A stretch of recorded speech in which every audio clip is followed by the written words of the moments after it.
ආයුබෝවන් කොහොමද ඔයාලට හැමෝම හොඳින් පරිස්සමෙන් ඉන්නව නේද? අද ජනවාරි 6 වෙනි අඟහරුවාදා දවස. මේ ටිකක් දවල් වෙලා අද චූටි දෝනේ උදෙන්ම අවදි වුණ නිසා දවල් වෙලා ආයෙත් නිදාගත්තා. එයාට හෙමින් තව ටිකක් නිදා ගන්න දීලා මං අපේ ලොකු දෝනිට එයාගේ පොත දුන්නා අකුරු ටිකක් ලියන්න කියලා. එයා තවමත් පෙර පාසල් යන්නේ නැති නිසා මට හිතුණා එහෙම ලියන්න දුන්නොත් එයාගේ අත හුරු වෙයි කියලා. එයත් හරි ආසාවෙන් තමයි ලියන්නේ. මොකද චූටි දෝනි අවදි වෙලා ඉන්න වෙලාවට එයාට එයාගේ පොතේ වැඩ කරන්න දෙන්නේ නැහැ. චූටි දෝනි ඒක ඉරලා දානවා. ඒ වෙලාවට එයාට ඕනි වැඩ කරන්න. ඔන්න ඉතින් ටික වෙලාවකින් චූටි දෝනිත් අවදි වෙලා ආවා. ආව ගමන්ම එයාට ඉතින් පොත ඕනි වුණා. මං ඉතින් ටිකක් ෂේප් වෙන්න කොලේකුයි පාට කෑල්ලකුයි දුන්නා. ටික වෙලාවක් එහෙම ඉඳලා ඒ දෙන්න සෙල්ලම් කරන්න ගත්තා. දෙන්න එක දැන් ඉතින් බයිසිකලයක් ගෙනල්ලා දීලා තියෙන්නේ එයාලගේ තාත්තා. ඒ දෙන්න කොයි වෙලාවෙත් ඒක තමයි දැන් සෙල්ලම තියෙන්නේ. පස්සේ ඉතින් එයාලට සෙල්ලම් කරන්න දීලා මම පොඩි වැඩක් කරන්න ලෑස්ති වුණා. මොකද අද අපි ටිකක් එළියට යන්න හදන්නේ. එළියට කියන්නේ බබාල් දෙන්නගේ බර කිරන්න තමයි යන්න තියෙන්නේ. අද එළියට යන දවසක් නිසා මං හිතුවා ඔයාලට මගේ ගම පෙන්නන්න. මගේ ගම කියන්නේ ඉතින් හස්බන්ඩ්ගේ ගම. දැන් ඉතින් හස්බන්ඩ්ගේ ගම කියන්නේ මගේත් ගමනේ. ඒක නිසා ඔන්න මම අද හිතුවා ඔයාලට අපේ ලස්සන ගම කොයිතරම් ලස්සනයිද කියලා ඔයාලට පෙන්වන්න ඕනේ කියලා. බබාලා එන්න කලින් මම මේ ඉක්මනට ලෑස්ති වෙනවා. මොකද ඒ දෙන්න ආවොත් එහෙම ලෑස්ති වෙන්න හම්බ වෙන්නේ නැහැ. ඒ දෙන්න ඔක්කොම ඇදලා දානවා. ඊට පස්සේ මට කලින් එයාලට ඕනේ ලෑස්ති වෙන්න. මම ලෑස්ති වෙලා මගේ ලස්සනත් බැලුවා ඉතින්. මොකද හැමදේටම කලින් අපි ලස්සනට ඉන්න ඕනනේ. මම නම් හිතන්නේ හැමදේටම කලින් අපි අපිව ලස්සනට දකින්න ඕනේ. එතකොටයි අනිත් හැමදේම ලස්සනට පේන්නේ.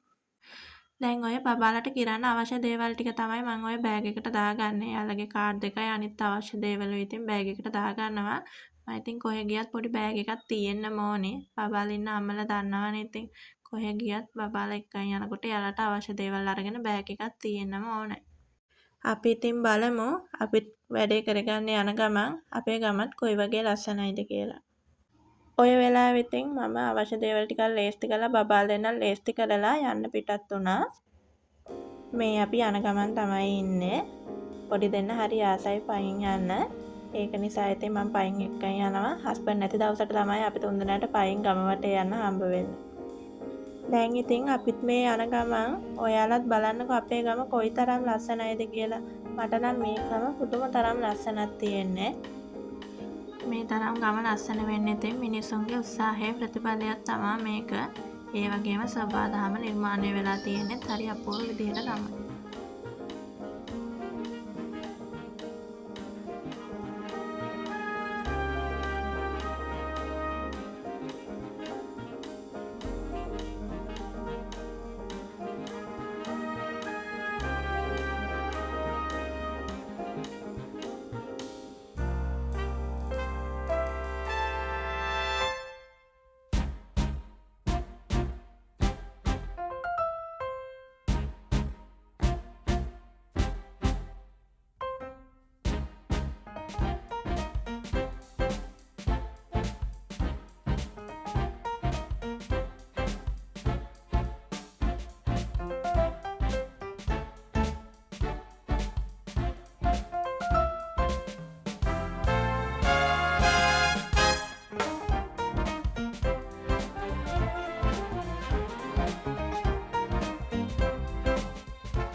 අපේ ගම හරිම ලස්සනයි නේද? ඔයාලගේ අදහසත් පහලින් කමෙන්ට් කරන්න අමතක කරන්න එපා හොඳද? මේ නම් ඉතින් ප්‍රධාන පාර අපේ ගෙවල් වලට පොඩ්ඩක් ළඟ. ඒකත් පුදුම තරම් ලස්සනයි. දොල්ලා දෙන්නට ඉතින් පාර දෙපැත්ත බල බල යන්න ඕන නිසා හෙමින් තමයි යන්නේ. කොච්චර ළඟ වුණත් ටිකක් වෙලාව යනවා ගෙදරට යන්න. ඒ දෙන්න හරි ආසාවෙන් තමයි මේ පරිසරයේ ලස්සනට ඇවිල්ලා තියෙන මල් වල, ගස් කොළන් වල ලස්සන විඳගන්නේ. බලන්නකෝ ඉතින් මේ දෙන්න එන විදිහ. මට නම් මගේ බබාලා දෙන්නත් පේන්නේ ලස්සනට පිපුණ චූටි මල් දෙකක් වගේ. ඒ දෙන්නට ඉතින් පාර අයිනේ තියෙන මල් කඩන්න ඕනි කියනවා. ඒව තමයි ඔය කිය එන්නේ. මං කිව්වා අපි යමුයි කියලා ඉතින්. ඒ එන අතරමඟදී ඉතින් මල් කඩා ගන්නත් අමතක කරන්නේ නෑ ඒ දෙන්න. කොච්චර එපා කිව්වත් අහන්නේ නෑ ඉතින් චූටි බබාලානේ. දැන් නම් අපේ ගෙදරට ළඟයි. ඒ එන අතරමඟදී ඒ දෙන්නට අයිස්ක්‍රීම් ඕනි කිව්වා. මං ඉතින් අපි තුන්දෙනාට අයිස්ක්‍රීම් ගත්තා කඩේකින්. ඒකත් අරගෙන ගෙදර යන ගමන් තමයි ඉන්නේ. මේ තමයි අපේ ගෙදර. බලන්නකෝ ඉතින් අපේ ගෙදර හොඳයිද කියලා. දැන් ඉතින් ගෙදරට ආවා. අපේ ගෙදර වටේටමත් තියෙන්නේ කොළ පාට ලස්සන පරිසරයක් තමයි. මේ තියෙන්නේ අපේ ගෙදර ඉස්සරහින් ඉඳන් බලනකොට වටපිටාව කොළ පාටින්ම තමයි පිරලා තියෙන්නේ. මෙහි තියෙන ගස්, තේ වතු, කුරුඳු වතු, ඒ වගේ දේවල් හරිම ලස්සනට අපේ ගෙදරට පේනවා. අපේ ගෙදර ටිකක් කණ්ඩිය උඩින් තියෙන්නේ. ඒක නිසා පාර පහළ තමයි තියෙන්නේ. අපි උඩින් ඉන්නේ. මේ මම ඉන්නේ ඉස්සරහා. එතන පොල් ගහක් තියෙනවා. පොල් ගහත් එක්කම පාර තියෙන්නේ. ගොඩක් පාර ළඟ ඉන්නේ. ඒ වුණාට මේ පරිසරයේ වටේටම කොළ පාටට තමයි පේන්නේ. මේ දේවල් දිහා බලද්දි මගේ හිතට නම් පුදුමාකාර සැනසීමක් තමයි දැනෙන්නේ. මේ පරිසරය මිනිසුන්ගේ හිතට සැනසීම කියන ආශිර්වාදයක් කියලායි මට නම් හිතෙන්නේ. ඉතින් ওই විදිහට තමයි අපේ ගම තියෙන්නේ. ලස්සනයි නේද? ওই විදිහට ඉතින් අද වීඩියෝ එක අවසන් කරනවා. ඔයාලගේ අදහස් ඔයාලා මගේ වීඩියෝ බලන්න කැමති නම් මාව සබ්ස්ක්‍රයිබ් කරලා තියාගන්න. ඔයාලගේ අදහස් පහලින් කමෙන්ට් කරන්න අමතක කරන්න එපා. එහෙනම් ගිහින් එන්න හැමෝම සතුටින් පරිස්සමෙන් ඉන්න. බුදු සරණයි.